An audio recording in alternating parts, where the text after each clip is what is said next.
It is Tuesday, July 21st.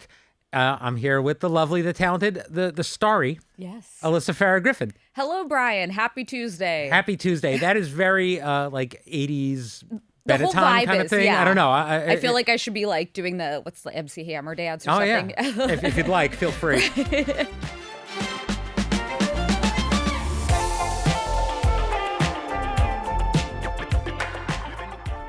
Let's talk about the Odyssey because people can't get enough of it. I still have not seen it because my wife is afraid it's too violent. It's actually not, by the way, because my mom asked the same thing. Because my mom, I would say, is like, Game of Thrones is too much. Game of Yes. Thrones is very violent. It's nowhere near that. There's loud battle scenes that are super well executed, but there really isn't gore in like a traditional sense. It's so. By the way, the movie is an absolute masterpiece. I got to see it in a screening last Sunday, and I was like sitting next to Jon Stewart, who I'm the biggest fan in the world of. Did you talk to him?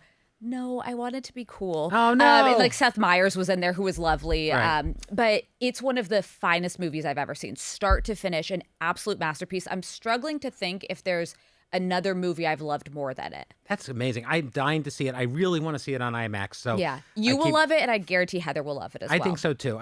She got through Game of Thrones, but will never rewatch it because it was too violent. Yeah, it's not that level. It's the storytelling is really what carries it. They do war well without going too heavy into the violence. Okay. Well, we talked about on the show today, like kind of the outrage of really from the right and from people who were upset about the casting of particularly Lupita Nyong'o as Helen of Troy and her twin sister, and Elliot Page, who they thought was Achilles when they were initially angry, but it turns out is actually playing the soldier Sinan, who's not someone I was super familiar with.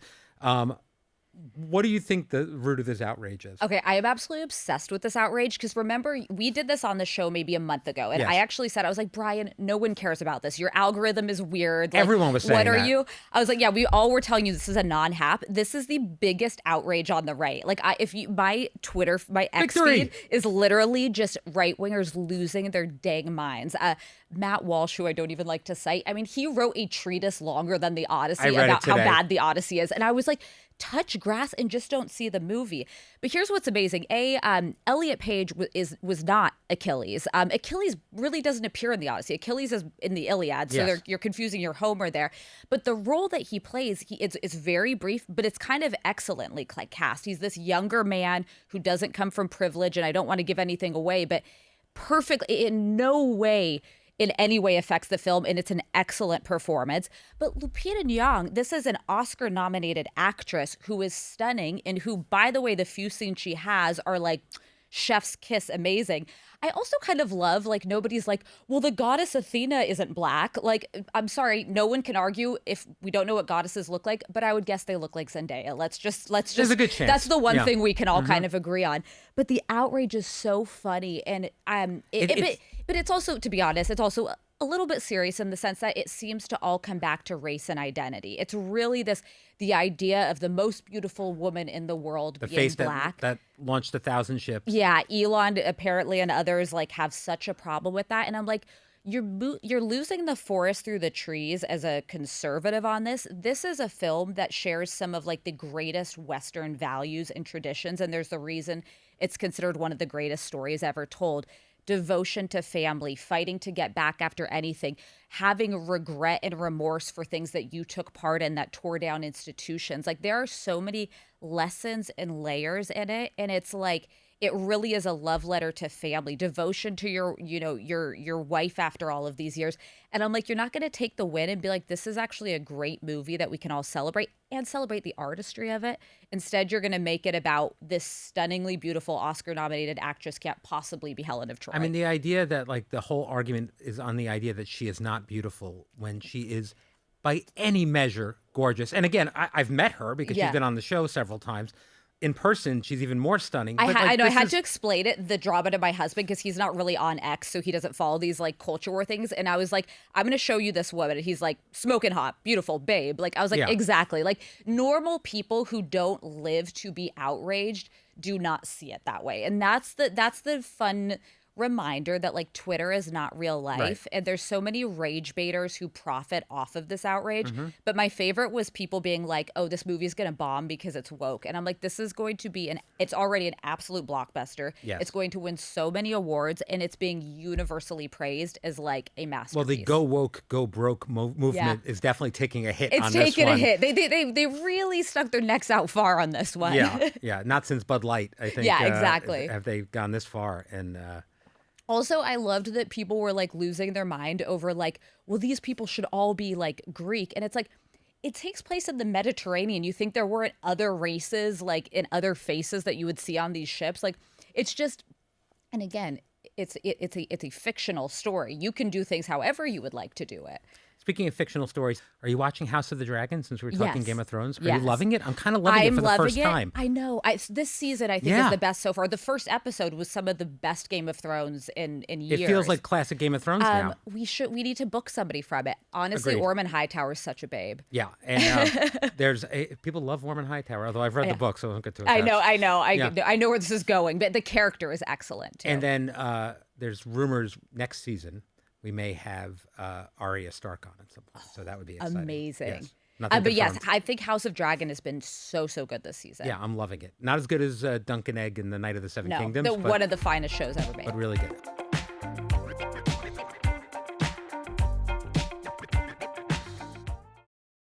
Okay, back to politics. Senator John Fetterman recently said that he would leave the Democratic Party if it officially becomes the anti-Israel party. What do you make of this? And is John Fetterman still a Democrat? Because it seems like he's just on the cusp here. So I really like and respect Fetterman. I've gotten to interview him a number of times on Yeah. this show and got to know him a little bit. There's a lot to this. Pennsylvania is considered a swing state, but Right. Pennsylvania went for Donald Trump overwhelmingly, but then also elected John Fetterman, Governor Shapiro. So like Democrats can get elected in the state of Pennsylvania, but the way they win statewide is not by going far left. And I think some of what I think folks would see as a kind of moderate streak behind Fetterman is him being responsive to the state that he represents. If he went super lefty, he would be in a very tough position running for reelection. That said, I think there's a world in which he would consider switching parties because he's actually more popular right now. I was going going to say, it seems to me like he'd have a better chance getting reelected look as at a his- Republican. Yeah, if you look at his numbers, he's more popular with Republicans than Democrats in the state. And he actually did something I've never heard of and formed a joint fundraising committee with the Republican Senator David McCormick in the state. But here's where I'd caution Democrats. Majorities matter. The way that you win back the Senate majority is you have to be okay with some moderates in your ranks. So like I've had this battle with Joy and Sunny in the past. Like they did not like Kirsten Sinema. They did not like Joe Manchin because Right. they weren't lefty enough. But the problem is, or even they like Tester actually in Montana. But when you lose those people in these more purple, if not red leaning states, your ability to take back the Senate is just that much harder. If I were advising Democrats, I would say keep Fetterman in the fold because I don't think that seat ends up going to somebody to the left of him. I think if anything, it ends up being a Republican who gets elected to it. But do you think he can get reelected as a Democrat? I don't. And I think that there is something happening on the right and the left that I'll speak to it on the right. I would put Marjorie Taylor Greene into this camp where people who describe themselves as America first, but it almost feels like they're becoming opposition to Israel first, where it feels like their biggest focus and identity and policy priority is focused around stopping aid to Israel. You can hold that position, but there are about 1,000 things voters care about before that more. The cost of living, healthcare, gas prices, ending the war in Iran. And I worry that there's this element of the left that is making opposition to Israel their litmus test, and this element of the right that is making that their litmus test. And it feels very detached from what actual voters, median voters who decide elections, are prioritizing first. Yeah, my thought on Fetterman is he should do what authentically feels right. If he starts to feel like there isn't a place for me in the Democratic Party, I actually do think he'd have a better shot at being reelected if he caucused with Republicans. But I think it would be a loss for Democrats. And heading into the midterms, listen, I've said it many times, the momentum is absolutely behind the Democrats to take back the House. I think that's almost a foregone conclusion that they will. The math is a lot steeper in the Senate. It would require them to pick up a number of seats. Maine got complicated over the Graham Plattner scandal, but I still think there's a path for them to win Maine. North Carolina, I think they are going to pick up a seat. Roy Cupper there, who's had run for governor, or who's a former governor, he's a strong candidate. But the math otherwise doesn't look good for them to be able to flip control of the Senate. So the last thing you want to do is lose somebody who votes with you probably 75% of the time to the other side. It's interesting. You know, we talked about the midterms today. What you are very you're bullish for Democrats, but at the same time less so than maybe you were 2 months ago. What do you attribute that to? A number of things. I think that in a two-party system, we assume that if one party or one president is super unpopular, that means that the other side is picking up the popularity and the energy. And sometimes that doesn't really pan out in like the polls and how people turn out to vote. And I emphasize this a lot when we have Democratic candidates on, that it's not simply enough to be anti-Trump. If you're anti-Trump and if you're motivated on voting anti-Trump, you already know that. You don't like that's already motivating you. But there's a lot of voters who are saying, what are you doing for me? How are you going to demonstrably make my life better after the midterms? And so there's polling. It's all over the map. And I'm closer to now than I was a few years ago to where Whoopi is with the polling, where I'm like, I will take a little bit from it, but I don't put too much stock in it.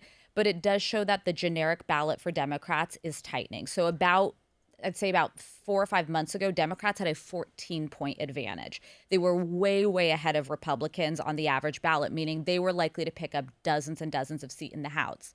That is tightened. I still think they'll pick up at least 10 seats. That's more than enough. You only need a 1-seat majority to flip the House, but that's closer than it should be. And I think that some of it's this Democratic civil war. It's Dems fighting amongst themselves over, are we the DSA wing? Are we with like the more socialist wing? Or are we the more moderate, pragmatic wing?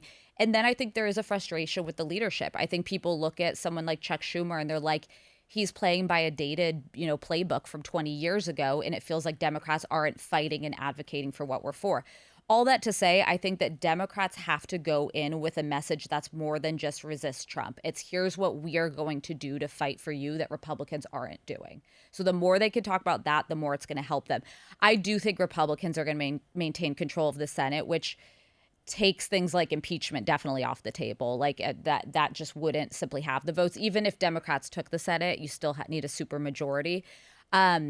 But yeah, I think that what I am picking up on talking to people, and this may just be Alyssa's opinion, is there is a really deep dissatisfaction with both parties right now. Right. Republicans are so angry over Trump. They think that he literally, people far to the right of me, he said no new wars. And we are in a war that there is no end in sight and way to get out of. He said he was going to bring back manufacturing. We're losing manufacturing jobs. The economy is doing poorly. Like, we're not seeing the wage growth and the jobs numbers we should. People feel let down and betrayed on the right. But I also hear from Democrats, they feel like their leadership is rudderless and that there's nobody there who's coming around and saying, like, we've got it. We've got the energy. This is like what we stand for and who we are. Given that historically a president in power will lose the midterms by a pretty large margin, certainly somebody with his approval ratings being as low as they are, the economy being as banged up as it is, all of those factors, if the Democrats don't pick up huge gains, Right. there's definitely going to be some questions as to why. That's kind of my concern right now is all headwinds and sign would suggest that Democrats should absolutely blow out the midterms. And what I'm looking at in the data, which again can be faulty, is they'll pick up some seats in the House. But I don't know that I think this is going to be like 50 seats in the House and change of control in the Senate. Well, And I do think that speaks to like it. And by the way, now is the time to learn this lesson for Dems, because Donald Trump's not going to be on the ballot again. In 2028, they have to know what their core identity is and what they're running on beyond being against Trump, because it's going to be Marco Rubio or it's going to be J.D. Vance or someone else. yeah, it's going to be interesting. And we've still some time, so I'm sure the winds will shift a few more times Yeah. here, too. One thing that has happened recently we haven't talked about on the show is that Lindsey Graham's sister, Darlene Graham, who we knew was going to fill in for him, is Yeah. now saying that she will run for a full term in the Senate seat. Were you surprised by that? Yeah, I said on the show, I thought she was doing it in kind of a caretaker role, which there is some precedent for. I'm a little bit surprised she is. Because it's an uphill battle. I shouldn't say that. Lindsey Graham was going to win that seat, but it's still a somewhat competitive statewide race. But she's immediately, if she ends up getting the nomination and she has Trump's endorsement, is going to be campaigning because he's up this cycle. I thought that there would definitely pull somebody from the House conference, like one of the South Carolina House members, but a number of people declined to want to run for the Senate seat, which I found to be very interesting. I just... if the people elect her, if she runs a compelling campaign, I think she's qualified for it. I don't think she had as many credentials as her brother. Like, I mean, Lindsey Graham was, love him or hate him, like he was a veteran. He'd served on House Armed Services. He'd been in the State House. She's done advocacy work. I think that they probably could have recruited somebody who had maybe a longer, more experience either in industry or in politics, but I mean, she has every right to put her hat in the ring. Right, but she's not a lock in the way that Lindsay would have been. No, Yeah. I wouldn't think so. President Trump also, this is something, we've had so much news, we haven't had time to talk about a lot of stuff. He recently said that the new Air Force One, the gift Air The Force Qatari one. the Qatari one, will be maxed out with security features, undergoing an upgrade that's expected to put the Qatari gifted jet out of commission for about a month. I'm guessing longer. Yeah. What's your biggest takeaway from this? Because this all came after we found out that he couldn't, we talked about it on the show, he couldn't fly it. Because it wasn't safe. Right. So, by the way, I called this, not to pat my own back, but as soon as he accepted this Qatari jet, it was going to cost hundreds of millions of dollars to retrofit it to make it fit our security protocols. Air Force One is a very luxurious plane, but its purpose is not to be luxurious. It's to protect the President of the United States. It has anti-missile capabilities. It has all sorts of capabilities I probably can't even talk about of what it can do. And so right in this moment, when we're in an active war with Iran, when the Iranian regime is literally openly threatening the president's life, it's not safe for him to be flying around on a plane that has not gone through like every single level of security protocols that our American Air Force One has. And it's just, to me, it's like, it's indicative of his priorities being so wrong. He wanted the fancier, luxier, like, looks like, you know, like the United, like, what is it, the Emiratis planes that are super fancy and stuff. Like, he wanted something bougier, but I'm like, don't focus on the bougie part. Focus on, like, what is the most secure plane for you to be flying around while we're in an active war. Now, you've been on Air Force One. Does it seem like it's literally bad? the nicest plane I've ever been on? I was going to say. I mean, it's kind of like you know, it's like the Kennedy Center is falling apart. I was in the Kennedy Center. It seemed okay to me. Like, thank you for saying that, because I'm like, I also, there's a weird disconnect. Like, yeah, he would talk about the White House like it was in disrepair, and I'm like, this is the most stunning building I've ever been in America. Air Force One is luxurious. He's got a massive conference room. He has a huge cabin. He's got a full shower, bathroom, like sleeping quarters for him and the First Lady. The staff area is so nice. The food's unbelievable. It's like high-end chef quality food. I'm like, what more could you want from your flying palace than what exists in the current Air Force One? And granted, his bar is probably higher than mine. I'm not going to pretend it's not. He's Donald Trump. But it's not like gold-plated enough, maybe. Yeah, it's not. I mean, I understand, like, you know, he's used to better than like extra legroom on a JetBlue flight. Right, but that's still, kind of my bar. Yeah, but it's just, again, it's like in this moment when the most common thing that I hear is how like economically fraught times feel and how stressed people feel. I have so many friends right now, or friends of friends, who are looking for work, and I'm constantly taking phone calls to like help people to pass along their resumes, and I'm like, that's America's reality right now. And he's gilding his White House, he's building a ballroom, and he's like retrofitting his But it doesn't seem to bother his supporters. Not his supporters, but I think like soft supporters, we're all kind of like, I wouldn't put myself in that category, but like people who vote Republican but may not love him are like, what are we doing? Yeah, I think so. All right, I mentioned it yesterday on the podcast, but this is our final week of the season, season 29, big season 30 ahead of us. But looking back on this season, and it all does become a blur, but a lot of things have happened. And I just realized about 20 minutes ago that at the beginning of this season, you had not yet announced your pregnancy. So this has been a big year for you. It has been. I mean, I knew you were pregnant coming into the season, and I remember being terrified that it was going to slip out over the summer. Yes. Yes. I know you were. You're like, do not let this break in. Well, like, I just page knew there'd be 6. photos and everyone would be like, because even when you weren't pregnant. Even when I wasn't pregnant, I had a little too much to eat, and I don't know, the sun Not would that. write I about just meant it. there was always, because was of the always Whoopi something. incident, there was always, people looking and watching. I know, and Yeah. I wanted to wait till after the 20-week appointment. So I think, yeah, it would have been like October that I announced. So Yeah. I've like now like had a full-fledged, like he's gonna be 6 months in August. That's unbelievable. Like life flies by. That was so special, and having like the baby shower on air was like so incredible. But also like, you forget we had huge interviews. We had Biden. Honestly, like Vance was a highlight for me because I think it's so important that we, like, I'm not a fan of the guy. He does not reflect my Republican values, but it's so important to hear from those people firsthand and ask Sitting them vice tough president. questions. Yes, absolutely. And it shows how newsworthy this show is and how important the show is. That was a huge highlight. And then honestly, this past week having the Odyssey cast, like That was and pretty cool. Christopher Nolan. Jalen Brunson right off the Knicks win. We've had unbelievable bookings. Yeah, we've had really, really great bookings, really, really important interviews, and Yeah. and the hot topics have been as feisty as ever. Yes. So it's hard sometimes to look back and take a deep breath and realize like just the whole world coming through the doors of our studio is pretty cool. It really is. Yeah. Yeah, in 1 week we had Jalen Brunson and the sitting vice president. That's right. Pretty incredible. Not too bad. All right. Well, that's all the time we have for now. Who knows what season 30 will bring? Yes. I have some thoughts. Chaos. But thank you for joining me today. Tomorrow we have Joy here on a Wednesday, which is going to throw people off. But we'll see her there, and we'll see you guys on 3 more shows of the View season.